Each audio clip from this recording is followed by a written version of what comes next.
Baik, kita lanjutkan teman-teman.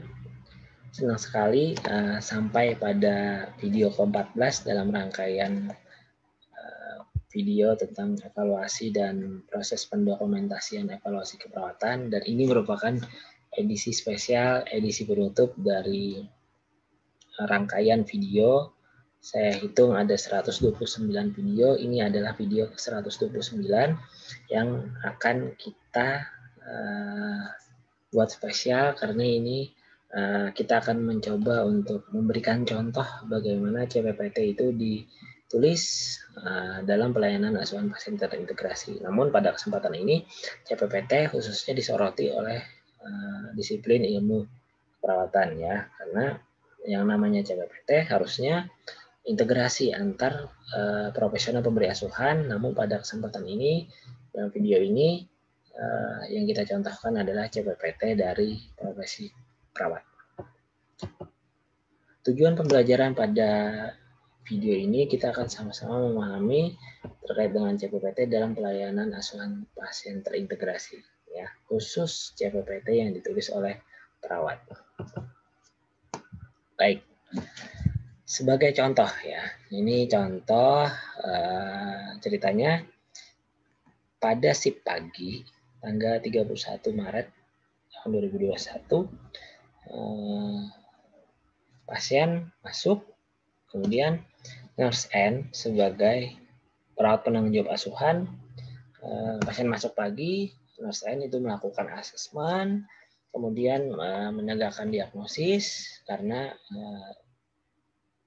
pasien ini pasien yang dikelola oleh nurse N sebagai BPJA. Oke. Dia melakukan asesmen, dia menegakkan diagnosis, menetapkan luaran, memilih intervensi, lalu mengimplementasikan asuhannya. Oke. Singkat cerita, sampailah pada pukul 13 WITA ya, di mana timbang terima biasanya akan dilakukan di pukul 14 sekian WITA. Jadi penulisan CPPT ini yang wajib per shift, artinya dalam tiga shift atau dalam sehari harus ada 3 CPPT oleh perawat. Nah, 1 jam biasanya dilakukan sebelum handover atau timbang terima. Oke. Di sini nurse N sebagai BPJA mengevaluasi dari data subjektif. Pasien masih mengeluhkan nyeri pada bagian perut kanan bagian bawah, kemudian masih merasakan lemas katanya. Kemudian setelah diukur tanda vitalnya 120/80 mm air raksa, nadinya 90 kali per menit, respirasinya 18 kali per menit, suhunya masih tinggi 38,5 derajat Celcius, tingkat nyeri 5 dari 0 sampai 10. Toksikologi kulitnya itu lumayan jelek karena lebih dari 2 detik. Kemudian mobilisasinya masih terganggu walaupun skala kekuatan ototnya 4 di sinistra, kemudian 4 di dextra. ADL dibantu sebagian. Oke. Dari data subjektif dan objektif yang ada di atas, maka nurse N tadi masih mengatakan bahwa nyeri akut masih ada karena tingkat nyerinya tadi masih 5 ya, 0 sampai 10. Hipertermi masih ada karena suhunya 38,5 derajat Celcius. Defisiensi volume cairan ada juga. Di mana mengetahuinya? Karena di situ tertulis turgor kulitnya jelek, lebih dari 2 detik. Kemudian risiko jatuh karena dia mengalami hal yang sakit, kemudian kondisinya turun, kekuatan ototnya itu kurang maksimal, kemudian ADA juga dibantu, kemudian hambatan mobilitas fisik karena terjadi penurunan kekuatan otot, dan yang terakhir adalah keletihan ya, karena energi fisiologisnya terganggu. Nah, di sini nurse N sebagai PPJA sebelum dia pulang, karena kebetulan nurse N ini dinas pagi, dia menentukan outcome ya, di P itu outcome. Katanya dalam 1 kali 18 jam, mengapa 18 jam? Ya kita berhitung, misalkan Nurse N ini dinas pagi dari jam 8 sampai jam 14. Nah, ketika Nurse N ini akan dinas lagi besoknya pada tanggal 1 April 2021, maka jam 14 siang dan menuju ke jam 8 pagi lagi, itu adalah 18 jam. Sehingga ditulis di sini 1 kali 18 jam. Ini lebih kepada evaluasi sumatif, ya, sumatif jangka panjang, bukan tentang evaluasi formatif atau evaluasi proses. Nah, katanya Nurse N di sini dia menghendaki bahwa tingkat nyeri yang awalnya 5 tadi, harapannya mudah-mudahan besok pagi dia menemuinya dengan tingkat nyeri itu 3, ya 0 sampai 10. Kemudian bisa relaksasi. Temperaturnya ya bisa lah 37 derajat Celcius dari 38,5 tadi. Kemudian atas dasar defisiensi volume cairan tadi, harapannya intake dan output balance lah secara cairan. Kemudian kejadian jatuh tidak terjadi, room dilakukan pasif atau aktif sesuai dengan kemampuan pasien. Kemudian tidur minimal 6 jam harapannya. Nah, jadi huruf P di sini bukan planning ya teman-teman, tapi lebih spesifik ke outcome.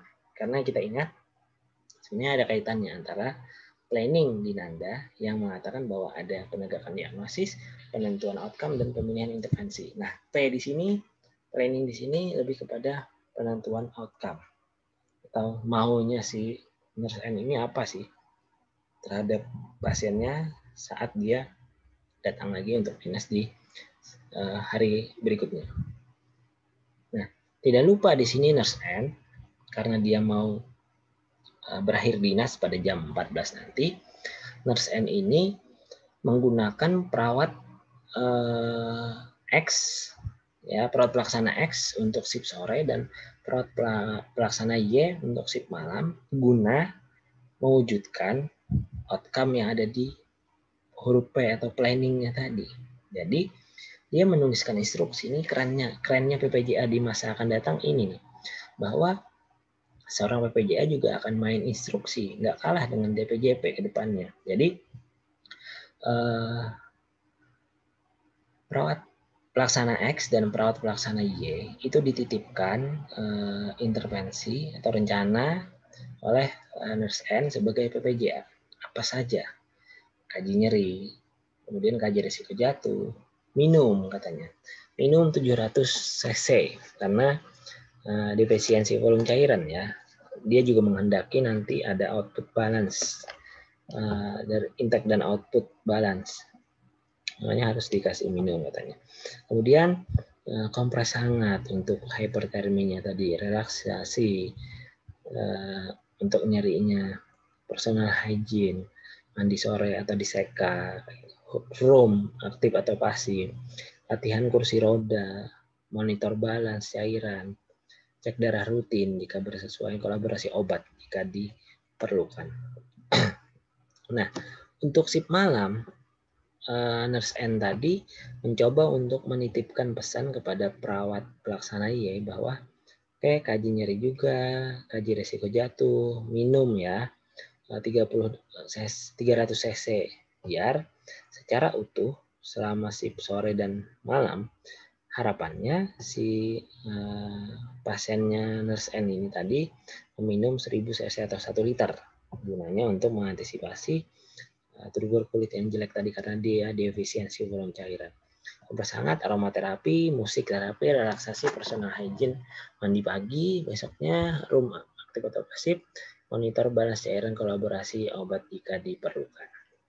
Nah, di sini ketika proses pelaksanaan timbang terima atau handover yang dilakukan Nurse N kepada perawat pelaksana X, Nurse N akan tanda tangan di sini sebagai bentuk tanggung gugat dia sebagai orang yang mengasuh pasien di jam 8 sampai jam 14 ke depan. Jadi Nurse N tanda tangan, kemudian timbang terima ke perawat X ya sebagai perawat yang dinas sore. Oke. Tanda tangan. Kalau ini kita skip aja dulu untuk verifikasi. Kita lanjut. Nah, di sini ini adalah alur atau rangkaian cerita yang terjadi di dinas sore atau siang ya, yang dilakukan di jam 14 sampai dengan jam 20 malam. Oke, Nurse N tidak ada di tempat namun Nurse N ini tetap menjadi penanggung asuhan pasiennya, yang mana pasiennya itu dititip ke perawat pelaksana X. Setelah perawat pelaksana X melakukan implementasi sesuai dengan instruksi yang diberikan oleh Nurse N, kemudian dia melakukan evaluasi dan mendokumentasikan evaluasi tersebut di CPPT. Isinya adalah katanya data subjektif di sini, pasien masih mengeluhkan nyeri pada bagian perut bawah sebelah kanan, merasakan masih lemes. Tanda vita, tekanan darah 130/80, nadi 88 kali per menit, respirasi 18 kali per menit, suhu 37,5, oke udah mulai membaik. Tingkat nyeri masih 5, turgor kulit masih jelek, tidak bersedia room, dan minum hanya 600, padahal diminta 700 tadi. Oke, skala kekuatan otot masih 44 di sinistra, 44 di dekstra. Risiko jatuh itu sangat tinggi ya, karena mengalami penurunan kekuatan otot. Activity daily living dibantu sebagian lab urin dan darah belum ada hasil ya, sudah diambil tapi belum ada hasil. Kemudian di sini di tahap analisis, nyeri akut masih ada, defisiensi volume cairan masih ada, risiko jatuh masih ada, hambatan mobilitas fisik masih ada, keletihan masih ada. Yang nggak ada di sini adalah hypertermi ya, karena hypertermi udah mulai terkendali ya, dengan suhu temnya itu 37,5. Tapi yang awalnya di shift pagi tadi hypertermi menjadi masalah keperawatan, di sini tidak menjadi masalah keperawatan lagi, alias hilang. Kemudian P. Nah, P di sini bukan berarti perawat X sebagai perawat pelaksana ini menentukan outcome ya, karena outcome itu ditentukan oleh perawat penanggung jawab asuhannya. Oke. Nah, namun warna biru yang saya kirikan di sini, perawat pelaksana X mencoba untuk mengingatkan kembali perawat dia yang akan dia limpahkan bahwa tingkat nyeri kita diharapkan 3 loh. Saya masih gagal nih, tingkat nyeri saya masih 5. Sebelumnya juga masih 5. Harapannya untuk malam nanti bisa dimodifikasi pelaksanaan sehingga tingkat nyerinya itu menjadi 3. Kemudian yang unik juga di sini adalah ketika perawat pelaksana Y yang akan berdinas di malam hari sebenarnya dititipkan oleh Nurse N itu meminumi pasien dengan volume 300 cc. Namun atas dasar ketidaksesuaian target di shift sore yang awalnya diminta 700 cc, yang terminum hanya 600 cc, demi balance yang direncanakan oleh PPJA Nurse N, perawat X memberikan modifikasi kepada perawat pelaksana Y yang mana harus mengedukasi pentingnya minum 400 cc begitu.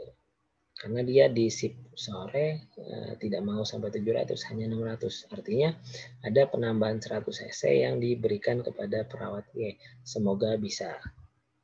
Kemudian follow up hasil lab urin dan darah, lapor jika terdapat nilai kritis ke DPJP. Nah, setelah ini disepakati bahwa kemudian perawat pelaksana X tanda tangan sebagai orang yang bertanggung jawab sudah melakukan asuhan selama periode shift sore atau siang. Kemudian timbang terima ke perawat Y yang akan melaksanakan dinas malam. Oke, verifikasi kita abaikan dulu di sini sebagai contoh.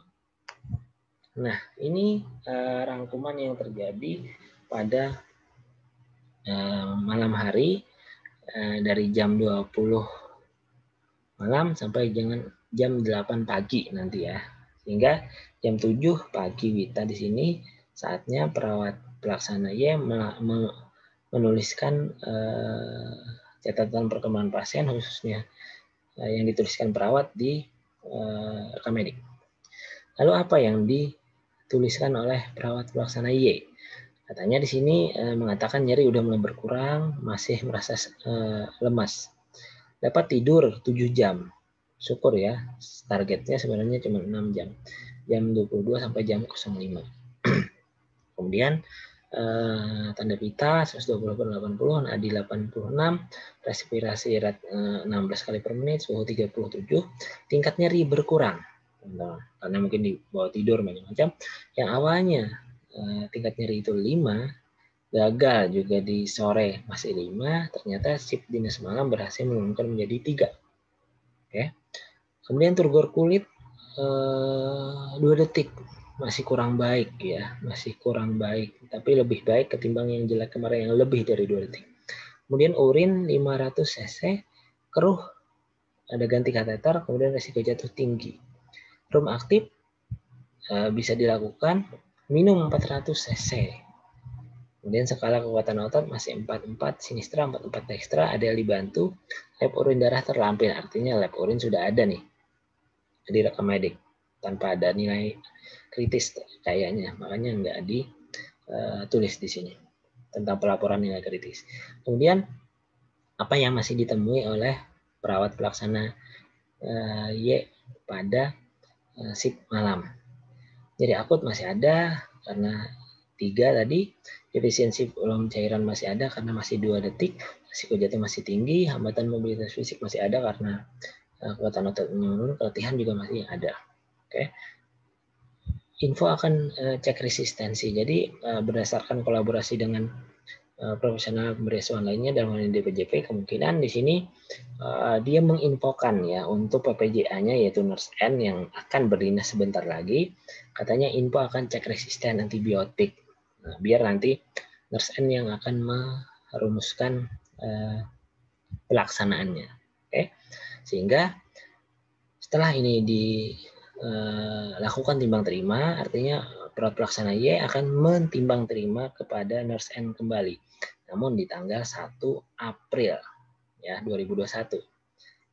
Kalau CPPT yang dilakukan oleh perawat Y ini atas data shift malam. Oke. Nah, apa yang dimaksud dengan kolom verifikasi? Ya, kolom verifikasi dari perawat penanggung asuhan dan DPJP. Pasti di sini DPJP memberikan verifikasi ya. DPJP salah tulis.